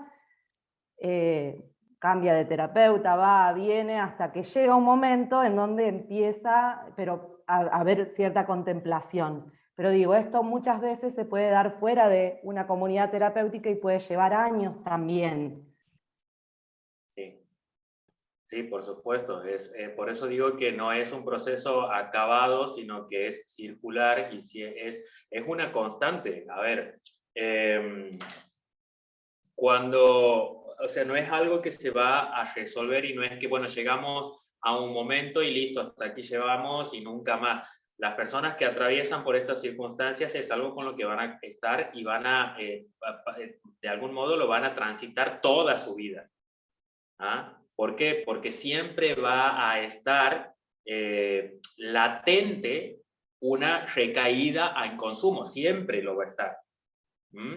Sí, y después, perdón, también por lo que decía la doctora con respecto a la recaída, no sé, es mi modo por ahí de pensar o de leer estas situaciones, que ella hablaba de cierta frustración, pero yo creo que las recaídas nunca uno vuelve a empezar de cero. Me parece que ya desde el momento en que alguien tiene una experiencia en una comunidad terapéutica, es como que, yo siempre digo, nada después es igual. O sea, me parece que uno no vuelve al cero. Creo que es un proceso, me parece. Totalmente. A ver, lo pongo en un modo ejemplo. Nosotros aquí tenemos muchas poblaciones, no tantas, pero tengo ejemplos concretos, tenemos ejemplos concretos de que muchas veces el equipo también se frustraba, se venían trabajando con chicos que llegaban en circunstancias muy particulares, se incorporaban al proceso de tratamiento, realmente lograban una adherencia y manifestaban logros visibles y los mantenían, y de golpe se iban. Decían, no, ya no voy a venir más, y sí, volvían al consumo. ¿Ah? Una vuelta al consumo. O sea, eso no hablamos de una recaída de el fin de semana he consumido y he vuelto al centro y he dicho he tenido una recaída. No, una vuelta al consumo es volver a todas las actividades de antes, a todo lo que hacía antes, ¿no? A toda esa historia de antes. Bien, pero nos pasaba que 2 o 3 meses después volvían y manifestando, no, otra vez ando mal, y así, literal y textual. Otra vez ando consumiendo un montón y ¿sabes qué? No quiero volver a caer preso. Y así que por eso estoy de nuevo aquí. No quiero otra vez que me detenga la policía por andar consumido o andar... Entonces, necesito ayuda de nuevo. Bien, ¿se ha trabajado el proceso de cambio? Por supuesto. Y muchas veces ese sentimiento del equipo de hemos fracasado, no, porque ya va a volver de nuevo. ¿Y qué has laburado aquí en ese tiempo? Has trabajado conciencia de riesgo, es decir, esta persona que vuelve hoy es consciente del riesgo, justamente esto, no quiero volver a aquello, porque me empiezo a tener mayor conciencia de a lo que voy a terminar, entonces vuelvo a pedir ayuda. Conciencia de riesgo y creencia en las instituciones.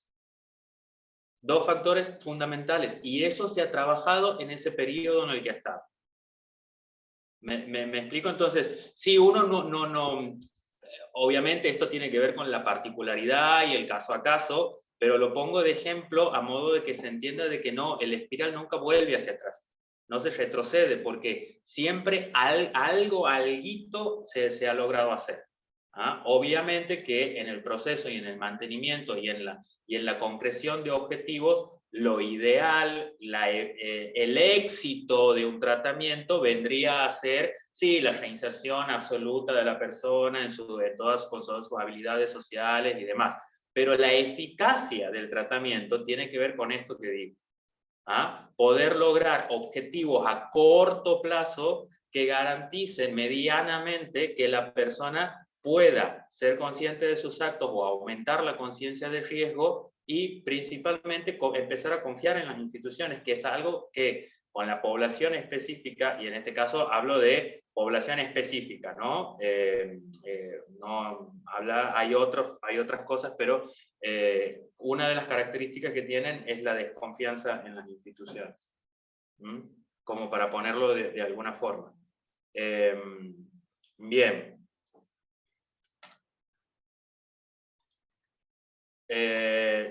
Pasamos.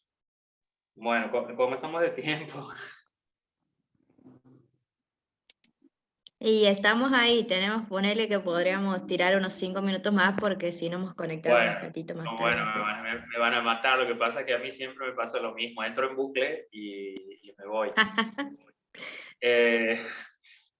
Bien, no quiero dejar después, ustedes van a, como para ir cerrando y ir viendo la idea era ahora ir desarrollando cada aspecto de la técnica de la entrevista motivacional. Igual después los textos lo van a tener el libro, lo invito a que realmente lo lean, pero por lo menos ya van a tener esto de los ejemplos que seguramente y espero se acuerden o que les sirvan. Acerca de lo que son, bueno, crear la discrepancia, esto de poder mostrar opciones, pero que las opciones sean la elección del sujeto de intervención, no las mías, evitar las discusiones, por supuesto, la discusión, la resistencia, va a aparecer, el fenómeno de la resistencia es un fenómeno que a mí como interventor no me puede tomar por sorpresa, yo lo tengo que incluso hasta esperar, si no aparece, buenísimo, ideal, pero si aparece, no me puede tomar por sorpresa. Tengo que tener los recursos y las herramientas para poder dilucidarlo o encauzarlo de otra forma. Eso obviamente tiene que ver con darle un giro a esa resistencia. es poder dilucidar esto, los nuevos puntos de vista que sugieren. No imponer mis puntos de vista, sino que la otra persona pueda buscar sus alternativas. Y el paciente es una fuente valiosa a la hora de encontrar solución a sus problemas. Paradójicamente, uno, dentro de lo que es uno sabe que no es más de lo que es, o sea, pero paradójicamente siempre sabemos individualmente que somos capaces de más de lo que sabemos. Simplemente es cuestión de permitirnos tener un poquito más de autoconciencia. Y esa es la tarea muchas veces. Y a ver, creo que ese es el último. Y fortalecer la autoeficacia, ¿no? Que ese es el objetivo final, que obviamente, y remitiéndonos a la espiral y al proceso de cambio, no es algo acabado, no es algo que tiene un fin, no es algo lineal, no es una estructura que va de un punto a otro, sino que gira, se espirala y pendula a la vez. Lo tenemos que entender de esa forma.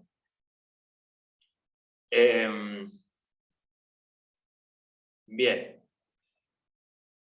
Bueno, un poco como para destacar el vencer con, y no convencer. O sea, no estoy para convencer a nadie, sino vencer con a los usuarios, de convencer y vencer con, a través de estas técnicas, estas herramientas, y entendiéndome desde cuál es mi lugar de instrumento de intervención.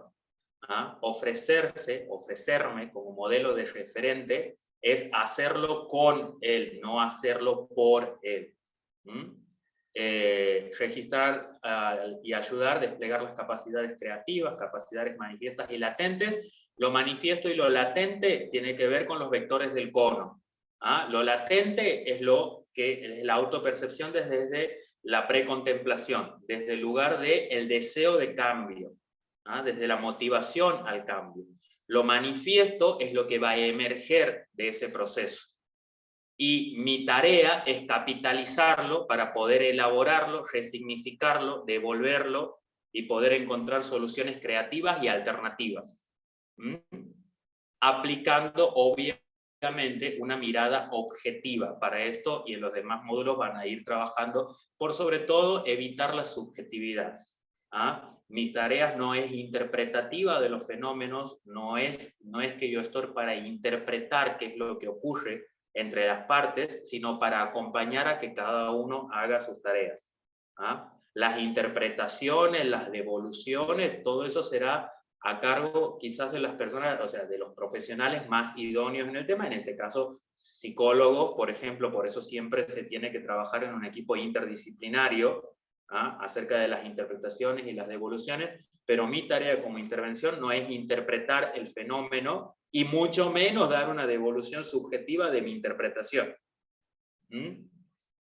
Para esto, los instrumentos con los que cuento son los coloquios, la confrontación, entendiendo confrontación no como enfrentamiento, sino como espejar acciones para las personas, las conductas, que el otro pueda verlas, problematizarlas y encontrar opciones. Eso es una confrontación, que no es enfrentamiento. La información, la importancia de la claridad de la información, el rechequear la información, todas las cosas que hemos visto, en el encuentro anterior acerca de metamodelos de lenguaje, como la utilización, la asertividad, bien, eso, la clarificación, por supuesto, tener siempre en claro los momentos y y el esclarecimiento, que son conceptos que varían.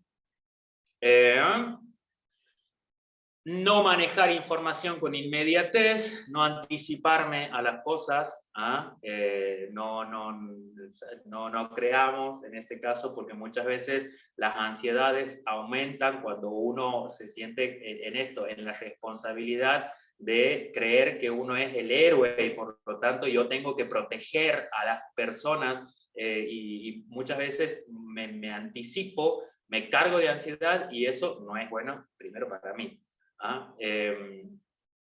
Evaluar por qué se pide ayuda, Los desencadenantes y los motivos, tiene que ver principalmente con el ECRO, ¿se acuerdan? El esquema conceptual referencial. Explorar siempre la historia, en este caso del consumo, contexto de riesgo, con preguntas abiertas y exploratorias. Recuerden esto, los historiadores, indagar la red de apoyo familiar, comunitaria y significativa para poder realmente también capitalizar eso como recursos y reforzadores positivos. Actuar con operatividad sobre la ambivalencia y crear la discrepancia. Entrevista motivacional, acabamos de desarrollar esos dos aspectos. Generar un encuadre mínimo siempre, siempre un encuadre por lo menos mínimo, a corto plazo, siempre, de un día para otro. ¿Qué es lo que puedo hacer hoy? ¿Qué es lo que puedes hacer hoy? ¿Qué es lo que puedes hacer para hoy? ¿Qué te propones hoy? Una cosa, sin cargarnos de tantas. Y bueno, esto era un poco como para rellenarlo. Igual después lo van a tener todo, no sé si van a ver esto, pero terminamos con esto que tiene que ver con el encuadre operativo, objetivos, el encuadre, es decir, lo macro de lo que habíamos empezado con lo colectivo, lo macro, todo lo que tiene que ver con la estructura, con lo específico. La intensidad de tratamiento, en este caso, que siempre tiene que comenzar desde lo mínimo, con pocos desafíos, a ir incrementando con el desarrollo de las habilidades, desafíos, habilidades, intensidad de tratamiento, características y contexto de la persona, ECRO, tiempo de tratamiento, y siempre teniendo en cuenta esto. Cuando los desafíos son altos y las habilidades son pocas, un poco cuando al rato creo que alguien preguntaba acerca de eso, cómo se hace, hay que tener en cuenta esto. Yo no puedo pretender que una persona que comienza un proceso de tratamiento empiece y vuelva a la escuela, haga un taller de oficios, vaya y sostenga abstinencia y, no sé, cambie de grupo de amigos, comience a jugar el fútbol. Las habilidades son pocas, son bajas para los altos desafíos que yo le propongo. Esos desafíos tienen que ver conmigo. Si los desafíos son altos y las habilidades son cortas, son pocas, para las propuestas genera un estado de ansiedad. Y esa ansiedad muchas veces, que obviamente la ansiedad es un estado que puede ser expresada de muchas formas. Eso ya es singular, eso depende de cada una de las personas. Pero termino siendo expulsivo. Y así, al revés, si las habilidades son altas para las personas y los desafíos son muy bajos, se produce un estado de relax. O sea, lo manejo todo. Entonces, ¿qué tengo que cambiar? ¿Qué tengo que revisar? Si mis habilidades son demasiado altas y los desafíos son muy poquitos.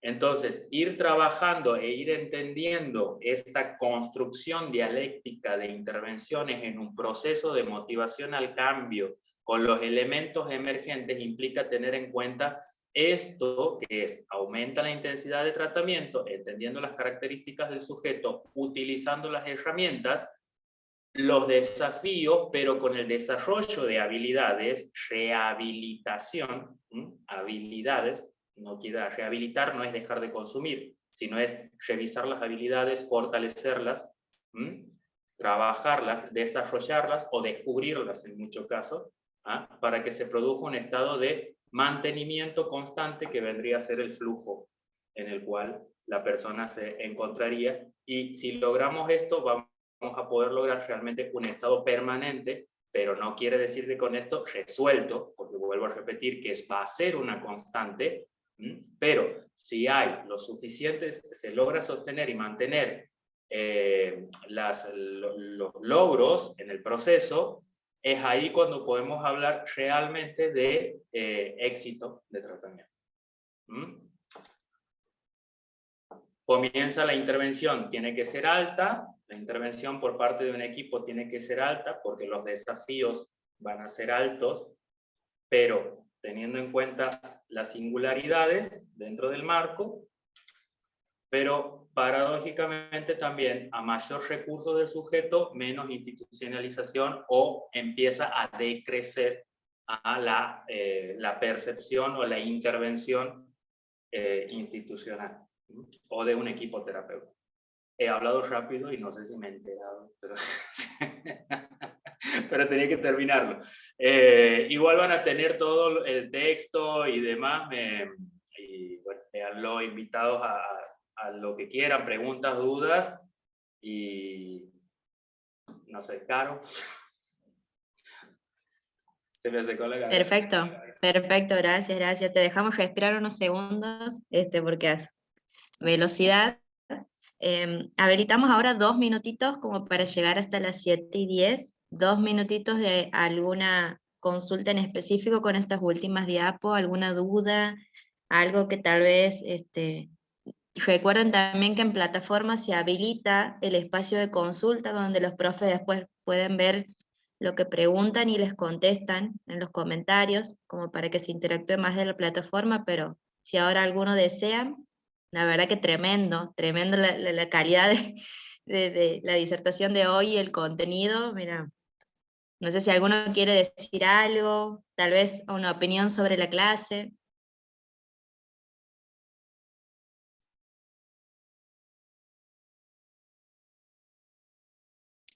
Tan muditos hoy, tan callados. Ahí está, gracias Mario. Cierto que estaba compartiendo yo. Ajá, sí, no podía ver. Voy a empezar a hacer dedocracia. Bueno, yo puedo decir algo. Adelante.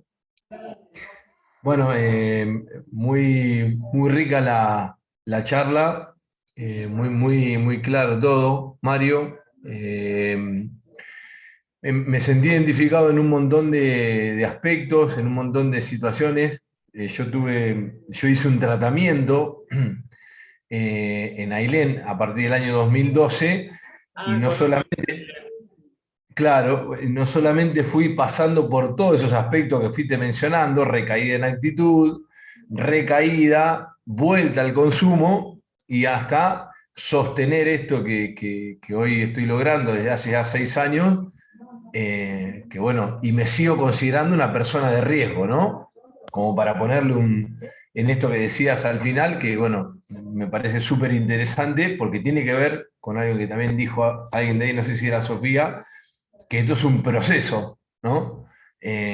Imagínate que lo empecé en el 2012 y recién hoy estoy logrando una determinada estabilidad, ¿no? No solamente emocional, mental, estructural. Recién hoy me estoy dando cuenta de lo que significó tomar la decisión de hacer un tratamiento y de que haya un antes y un después en mi vida. Entonces ahora estoy capacitándome, instruyéndome, esto es parte de una capacitación que estoy haciendo porque también estoy dando, creo que ya lo he mencionado, charlas en los clubes, el deporte me ha ayudado a comunicarme con gente y en las escuelas también, y me doy cuenta de que hay una carencia muy grande de información y de teoría, no solamente en las familias y en los chicos, sino en las instituciones. Entonces, bueno, esto de hoy fue magnífico, quiero felicitarte porque, bueno, a mí me ha servido mucho.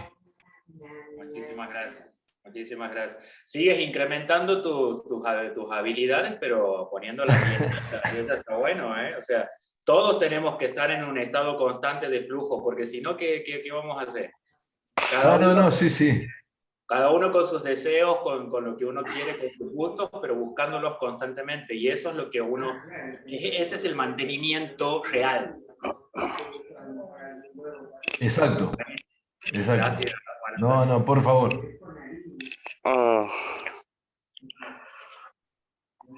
Mario. ¿Miguel? Sí, ahí está. Sí, Miguel. ya que yo también, ya que nadie contestaba nada, así que estaba pensando que iba a hablar. Hago empatía ahí con el compañero que acaba de hablar. La verdad que creo que ya lo he dicho en varias ocasiones. Mario no las he escuchado porque es primera vez que diserta, creo.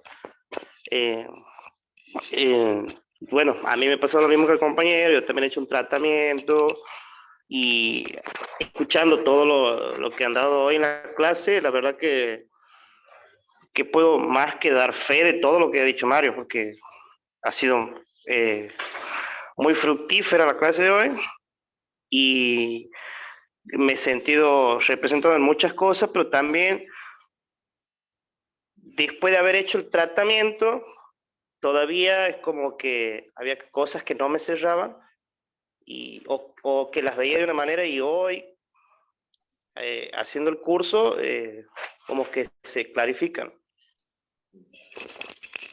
Por ejemplo, el tema de las recaídas. Ahí tenía una duda con respecto al tema de que si las recaídas solamente eran de consumo. Bueno, hoy la verdad que he aprendido que también son de actitudes y bueno, así que se me despejado un montón de dudas así que decirle que estaba muy buena la clase hoy. Gracias, Miguel. Bueno. Perfecto. Bueno, muchísimas gracias, Miguel, siempre él haciendo esos aportes. Sí, Laureano, perfecto. Bueno, ¿qué tal? ¿Cómo están? Buenas tardes. Bueno, siempre son interesantes. Y ahora decía, a Caro, por ahí uno trata de no faltar, porque por ahí la función mía, los días viernes generalmente son días de reuniones o de jornada larga, extendida, y se va medio cansado, pero trato de no faltar. Como lo decía, sí, uno trabaja desde mi función, trabajamos con grupos de riesgo, trabajamos específicamente con adolescentes en esta problemática. Y soy nuevo en este tema del tema de las adicciones, pero me interesa mucho. Yo casualmente una de las primeras consignas que nos dieron al comienzo del cursado era el por qué me interesaba esto. Yo había citado en su momento que de mi realidad, de mi ciudad, el incremento que estábamos teniendo, y la idea mía era trabajar con eso en forma paralela a mi función, para brindar esa asistencia. Y uno siempre aprende, porque como decía, uno por ahí está atento, trata de no interrumpir, porque generalmente los verdaderos actores, en cierta forma, más allá del docente que viene a compartir su experiencia o algún texto, son los propios compañeros. Las experiencias de vida que citaba recién Juan, Mario, la doctora, la licenciada en psicología, uno más que nada atenta a escuchar y bueno, obviamente se siente identificado con muchas cosas, pero siempre es un continuo aprender y uno lo valora eso. Y bueno, seguir aprendiendo para que el día de mañana ya trabajar activamente, pero bastante claro, siempre se aprende cosas y uno valora eso. Agradecido siempre, por supuesto, porque, profe, bueno, muy claro sus conceptos, porque muchas veces ya no daba ni para preguntar, porque bastante claro el desarrollo, sumado ahí al Power, a la Filmina, es bastante claro. Muy bien. Eso en cierta forma quería remarcar. Bueno, muchísimas gracias, Laureano. Agradecemos los aportes de todos y todas. Estamos, bueno, en hora. Agradecemos también al profesor Mario, que la verdad que muy buena la clase de hoy. Recuerden que en la semana vamos a subir el contenido y todo lo que el profe ha ido nombrando de material de lectura, se va a cargar a partir del lunes. Así que tratemos un poquito el fin de semana, no se va a cargar, se va a cargar el lunes, la clase y el contenido de lectura. Después de finalizar este encuentro y de que hayan leído el material la semana que viene, recién se va a hacer un práctico de este módulo que tiene bastante para estudiar, así que bueno, vamos, la semana que viene vamos a arrancar de nuevo. Así que bueno, chicos, que tengan un gran fin de semana, que descansen y nos vamos a estar viendo. Les voy a mandar en el grupo las próximas fechas. Así que un abrazo a todos. Adiós. Perfecto.